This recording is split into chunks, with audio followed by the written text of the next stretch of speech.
That's tomorrow. And that is it for us today. Okay, I don't know. Whatever it is, it's not right on the teleprompter. I don't know what that is. I've never seen that. No, there is. We are going to do Sting, yeah. Okay, but... Okay. Now, I can't read it. There's no words on it. Okay. Ready? Sure. There's no words there. To play us out. What does that mean, to play us out? Sting is going to do, it's a video, Sting video. What is... For credits. I don't know what that means, to play us out. What does that mean? To end the show? Yeah, yeah. All right, go. In 5, 4, 3. That's tomorrow, and that is it. Okay, in 5, 4, 3. That's tomorrow, and that is it for us today. And we will leave you with a... I can't do it. Okay. We'll do it live. Okay. No. We'll do it live. Fuck it. Do it live. I'll write it, and we'll do it live. Right. Fucking thing sucks. In 5, 4, 3. That's tomorrow, and that is it for us today. I'm Bill O'Reilly. Thanks again for watching. We'll leave you with Sting and a cut off his new album. Take it away.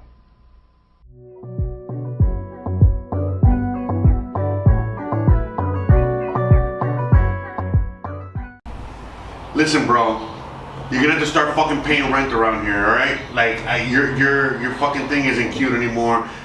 People just don't like you as much as they used to. Like, I'm sorry, all right? I don't know what else to tell you. I know, you know, at one point, everybody fucking loved you, and you were the talk of the town, but, I mean, come on, bro, come on. You know, it's getting harder around here, all right? I need help. I need help, man. I need fucking help around here. So, you know, you gotta go out there and start fucking, you know, earning some fucking hay so you can pay for your fucking barn and your food and all that shit. Just help a brother out, man. Like, I'm not kicking you out. I love you. I just, you know, come on, man. You know, you take all my girls. Every time I bring a girl over, they fall in love with you. You take them. You know, I can't deal with this shit no more, bro. I love you, man, but I mean, help a brother out, man. Help. Oh, hey guys. Hey, sorry about that. I didn't even see you guys there. I didn't. And everything's fine. Everything's fine. We were just having a discussion, okay? As you guys already know, for anyone out there in a relationship or with anyone out there, you know, sometimes these are problems, all right? It's always about money. It's always... Look, man, everything's fine. He's just, you know, we just gotta cut back on cost, all right? He just, this guy is just eating too much hay. That's all. And he's bringing fucking senoritas in here hey, listen, man, you are, all right? And he's just, not only is he bringing senoritas, he's stealing my senoritas. It's turning into a thing. All right, guys.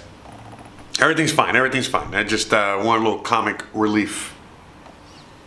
Anyway, so how are you guys doing out there? How's everybody doing? Today is Wednesday, December 12th, 2018. 12/12/18. I'm just trying to do the math in my head. I can't really. Was that 30, 40, 42? 42. Isn't that like a magic number? Anyways, all right, guys. Speaking of numbers, you guys got your calendars out? Are you guys ready for January 3rd of 2019, which is literally 3 weeks and 1 day from today? But it's 3 weeks because you can't really count the next day. But anyways, 3 weeks from today. 3 weeks from the day that you're watching this, most likely. Well, assuming you're watching it today. Anyways, what am I talking about? Well, I don't know if you guys saw on YouTube or if you were paying attention to Discord yesterday, but Omar Bam from Crypto News interviewed Trace Mayer. It was kind of like an impromptu interview. But he did interview Trace Mayer. Trace Mayer is awesome. I love Omar Bam as well. These guys are both great, amazing humans, great people doing a lot of awesome stuff for all of us in this space. But what was I saying? So yeah, so he was interviewing Trace Mayer, and Trace Mayer is talking about proof of keys. He even put a website out. I'm gonna see if I can show you guys a quick thingy here. And there's a link at the bottom so you guys can go check out proofofkeys.com. What is proof of keys? And what is he talking about? Well, remember, I've been talking about this for a very long. By the way, everything that he's been talking about, and that like a good majority of the things he was talking about in today's episode, I have been talking about throughout the whole year. I just wish I could have organized my fucking. I have so many videos. I wish I could have organized, exactly what I said when a little better. So I would be able to have the stock footage to show you here. But anyways, one of the things that I've been saying for a while, and I'm pretty sure you guys can even find my video. It's not that hard to find, but the point that he was saying that, hey, these exchanges, and pretty much unless you have the keys yourself, unless you actually have the physical Bitcoin on a Trezor, on a node, within, unless you actually have them yourself, you don't have them. We've heard this all the time. We hear this shit all the freaking time, okay? All the time. But now is the time to finally get your keys in your hand. It's finally time to take this shit seriously. Why?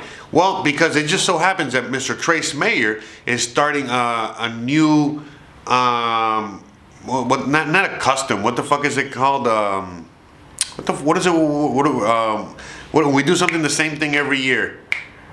Anyways, he's trying to start like a new thing where every single year on January 3rd, when we celebrate Genesis block, while we do that, for all of us Bitcoin hodlers of last resort, but all of us that are in this to win it, all of us that have been in this space for a long time, this is the time in which we take ownership of our private keys. So what pretty much what he's trying to do, which I don't know if he planned it out that well, but pretty much is that on that date, he is kind of putting out there for everyone to take their money out of these exchanges, just to make sure that they're liquid. Now, as soon as I heard that, I was just thinking to myself, if I had any kind of money in any exchanges, I would have been taking it out like milliseconds after hearing that. I would not be waiting till January 3rd. Why? Because if you're actually going to be, first of all, if you just bypass this whole thing, you might not have any coins on January 1st. 4th. On January 4th, you might not have any coins, assuming you keep them on an exchange. That's number one. Number two, if you do decide to wait till January 3rd to do this, you might you might not be able to withdraw all of them or withdraw any of them, or the actual exchange might not have enough Bitcoin or crypto that, whatever it says that you have in your wallet, they might not have, period. So you might not be able to access them. So now is the time to do that. And by the time that January, if you do take all your coinage out of exchanges right now, and then January 3rd rolls around, well, guess what? You know what I mean? You would have already ownership of your own keys, and you could be able to show your keys, no problem. Don't show your private keys. Just, it's kind of like, not a metaphor, but what's the word I'm looking for? It's kind of like a saying, it's like, hey, show your keys, have your keys, and make sure you have your keys. And again, you don't really have to prove this to anyone, just prove it to yourself. And the thing is, that why is this very important? Because, look, after hearing this, I'm really 100% bullish on this thought. And what is the thought that I'm bringing up? Thoughts. Not T-H-O-T, guys, all right? But what's a thought that I had? Well, I think that Bitcoin's going to remain low. I don't think we're going to have a recovery anytime soon. Not this month and not January. Maybe mid-January, maybe February, maybe later on, okay? But I don't think it's going to happen up until that point. Why? Because as we approach, it was only 3 weeks away, but you know how these things get. We might not really start hearing anything until after Christmas. You already know. But the point I'm making is that this could crash all the exchanges. This could be a major punch to the gut to the whole system. Now, for anyone out there like me, like Trace Mayer, people that are OGs and are in this space, again, we're just hodlers of last resort or what have you. We don't care. Like, to me, I'm looking at this, I'm like, oh, great, wonderful, because this would be the last shakeup. Literally, this would shake everyone to their core, everyone out. I mean, again, if you're prepared, you're fine. But pretty much the whole space is going to get shaken to its core. A lot of I think a lot of confidence will be lost, but then a lot of confidence will be gained, because immediately, as soon as this happens, a lot of confidence will be lost, because that's assuming that these exchanges are not liquid. If they're not liquid and all of a sudden you can't get your coins, the exchange shuts down, and all this, you know, poof, apocalyptic type situation happens, then yeah, it's going to be pretty shitty for a lot of people. But once the dust settles, it's going to be pretty awesome for everybody, because then we will know, okay, look, everything that imploded and exploded over there, that's it. They're out, and they're not going to be part of this no more. They've already been exposed, and now everyone that's left, period, end of story, or pretty much anyone that survived the January 3rd event will be trustworthy, will be liquid, will be entities that, you know, are here to stay, you know, period, end of story. Now, we know that there are a bunch of exchanges out there like Coinbase and so on and so forth that are trying their very hardest, their very best to make sure that everything is in tip-top shape, everything's liquid, everything's whatever. Why? Not just because of the event that is going to be happening on the 3rd, but in case an event like that were to happen in the future. So there are entities and exchanges and places out there that are taking the measures already before this happens on January 3rd. But again, I don't have any money on exchanges. I don't have anything. As you guys know, I have very few. I use Bitcoin and crypto at the moment as currency and nothing else, because that's it. I don't really have wealth at the moment. I got wealth in life. Have you made a lot of money out of your music? Money. I mean, how much is a lot of money to you? Yeah, that's a good question. Have you made, say, millions of dollars? No. Are you a rich man? When you mean rich, what you mean? Do you have a lot of possessions? A lot of money in the bank? Position make you rich? I don't have that type of richness. My richness is life, forever. But I don't have like actual that kind of wealth. You know what I mean? Unfortunately, I don't. You guys already know my story. I'm not here gonna fucking tell you a million times. But so I'm not really too worried about it at all. I'm not. But for everyone else out there, start worrying, guys, and start taking the measures. And if all of a sudden now, you know, you guys have withdrawal limits, or you're trying to withdraw and you can't get access to your coins or this or that, again, this is why all these things are necessary. It's a wake-up call for everyone, for all of you guys, for the whole space, that we have to have full control. And the whole thing that you're always hearing about, if you don't have your keys, you don't got control. If you got your money on your exchanges, just, you know, you're playing with fire. You could lose everything like that, and so on and so forth. So, you know, I don't see many people talking about this. I'm really glad that Omar Bam had Trace Mayer on. I don't know if he was there to talk to Trace about this or not, or if he was just trying to interview him and this happened. But the point is that I'm glad that Trace is doing this. I'm glad that Omar had the interview and let him talk about all this. Omar's awesome, by the way. He lets anyone talk and really do their thing. He's fucking amazing. And I'm really glad that he did this interview. But what I'm doing now is that I looked at that interview. I looked at the website with Trace Mayer. I'm looking at the whole situation, and now I'm doing exactly what Trace Mayer has indicated for me and for a lot of us to be doing out here, which is spread the word on this. Spread the word. We don't want anyone to get caught with their pants down. If anyone gets caught with their pants down, it's not our fault. This is the fault of the individual that chose to not heed the warning. And I don't give a fuck if anyone out there gets mad at Trace, gets mad at me, gets mad at any individual for pushing this. By the way, I'm going to try and push this and talk about it as much as possible in the 3 weeks from here to then, to January 3rd. Why? Because this is extremely, extremely, extremely, extremely important.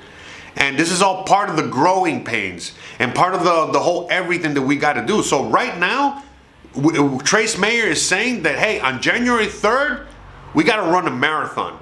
Now, we're all in shape to run that fucking marathon, or we will be in shape to run that marathon by the time we get there, but we got to start training, we got to start doing it, we got to do it. Now, once we run that marathon, we're all going to be better off for doing it, but we better do it. And if you don't do it, no mercy, no mercy. You don't belong in this space. That's it. If you get fucked over by what now assuming, now I don't want to put that out there either, like, Now, assuming that you, let's say today, as soon as you watch this video, you're trying to get your money out and you're trying to move your coins out and you're not allowed to, and the exchanges are being your number one enemy. Again, this is why all this is necessary. And this is why this is a major wake-up call to everyone out there. Some of you guys have maybe not even wanted to move shit out of your exchanges for fear. But again, this is why all this is necessary. We all have to put our big boy pants on, and we need to tackle this situation head on. That's it. Like, there's no other way. And this is the way to really shake out a lot of groups, a lot of exchanges, a lot of corporations, a lot of entities out there that do not belong in this space, that are just here doing fractional reserve banking, that are here just, you know, doing business as usual. We already know what this space is all about. Okay, this space is about a new paradigm shift. It's about a new form of currency, a new form of money, a new form of transferring value, and so on and so forth. And that's it. Sure, there's people out there like you guys, you know, making money off of this stuff, you know, speculating on it, betting on it, and so on and so forth. And that's great and wonderful. But at the end of the day, all this is just a paradigm shift in order for the world to break away from central banking and continue moving humanity forward. It's simple as that. It's really not. We overcomplicate everything because that's the nature of the beast. That's the nature of humanity. That's how we do things. We're complicated. But the reality is, it's just like the relationship between me and my horse. But the reality is that we need to, you know, take this as like not as a hurdle, but as a major mental workout that once we go through with it, we are going to be so much better for doing it. And it's going to make our space a million times better. Okay? So that's it, guys. I think this video has been long enough. I have a lot of other things I have to do. I have a very busy week still. I know it's only Wednesday, but I have Thursday and Friday already booked with meetings and photo shoots and all that shit. It's going fucking wonderful out here. I fucking love it out here. Mexico is awesome. But regardless, since I got to do all that, it's a little harder for me to make these videos sometimes because, hey, I also have a life and I also have other things to do. Speaking of which, I got my live streaming capabilities back on YouTube, and last night, even though some of you guys were begging me to go online and do a little bit of a live feed, whether it was on Twitch or BitTube or YouTube, I just couldn't. I was working. I was doing my stuff. I got 95% of it done. I got to see if I can finish the rest today. But regardless, YouTube is going to now be, you guys already know, my YouTube live streaming is just going to be for interviews and for doing certain little things. And if, let's say I want to go live, and just out of a randomness, I'll be able to go live and so on and so forth. So it's a tool that I want to use properly, and then I also want to keep using Twitch and BitTube and using all these platforms and Bitbacker and so on and so forth. There's so many platforms for all of us to use and to interact with, and so on and so forth. So we gotta do that. Anyways, guys, I know, mouthful as always, as usual. If you enjoy this program, if you enjoy watching everything that I put out, if you enjoy my live streams, if you enjoy all of the content that I provide on this channel, on my website, on everywhere, then please, by all means, become a patron. Or, send a donation through all the links at the bottom. Whatever you want to do. If you can't afford to do any of those things, then you know what? I know that you can't afford a thumbs up. You can't afford a subscription. You can't afford to share. You can afford all those things, okay? Leave a comment. Those are also free. I don't know if you guys have heard, but those are free as well. So you can leave a comment, leave a thumbs up. All these things help. All of these things help. I know you might think that they don't, but they actually do. Every time you leave a thumbs up or a comment or any kind of anything, or you watch the video, it really helps a lot. It makes something go on with the algorithm, and they spread the video even more. So please, guys, by all means, help a brother out. Help this guy out, because you already know he's in trouble. You guys were watching the beginning of the episode. And yeah, I think that's about it. Thanks again for watching. Don't forget to please like, please subscribe, please share, and please, by all means, have an amazing rest of your hump day. Have an amazing rest of your week, and I'll see you guys tomorrow, as usual. Thanks again for watching, and I'm gonna leave you with the fucking horse, all right?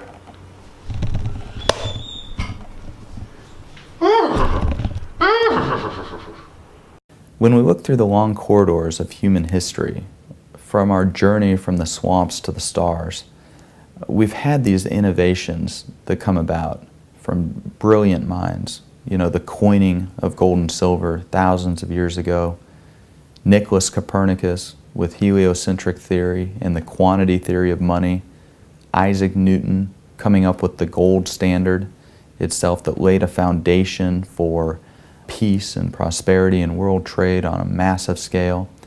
The brightest mind ever in human history, Johann van Goethe, a 215 IQ, 30 points higher than Isaac Newton's.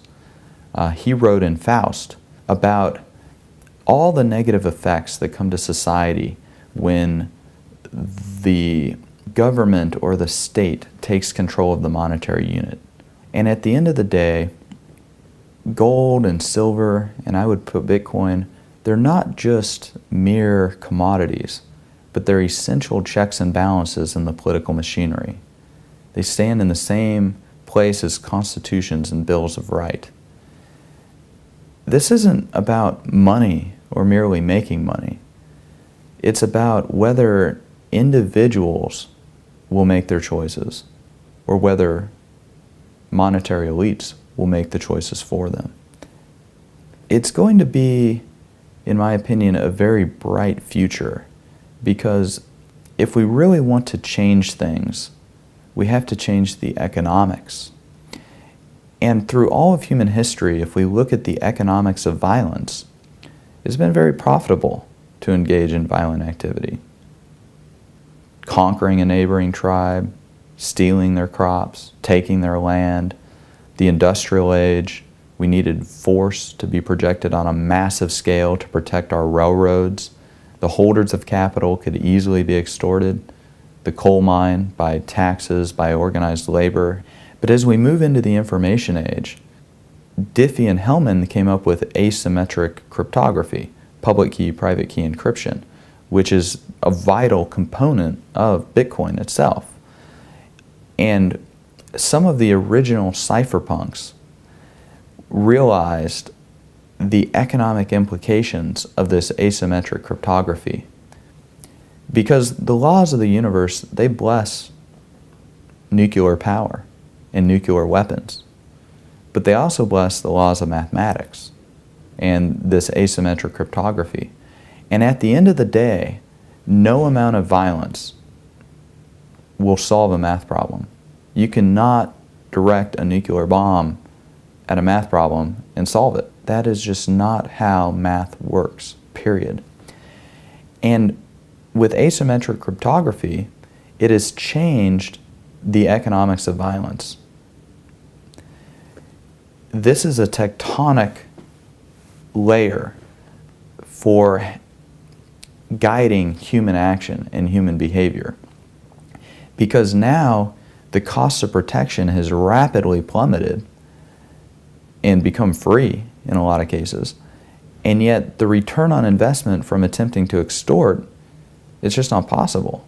I mean, you can tax the coal mine and you can organize labor, but like with the information age assets, they're increasingly fleeing into these areas where they can secure protection behind cryptography. And that's a big deal, because now holders of capital, whether it's the ultra-rich or whether it's someone in the developing world, they can now secure protection for their money basically for free using open source software. And that's a huge, huge deal, because our freedom is directly proportional to the amount of protection that we're able to secure for ourselves. And this is a huge force multiplying technology that we're able to use to secure that freedom. And at the end of the day, it changes the economics of violence, and it makes violence not very profitable anymore. In fact, it makes violence a negative wealth destroying activity. And that, I think, will change the underlying tectonic plates that all of our human action is based on, and will lead to a much more peaceful world, a world where property rights are defined and protected by mathematical code, regardless of what centralized third parties want to do. Even if those third parties control violence on an enormous scale, that violence will be impotent against the math.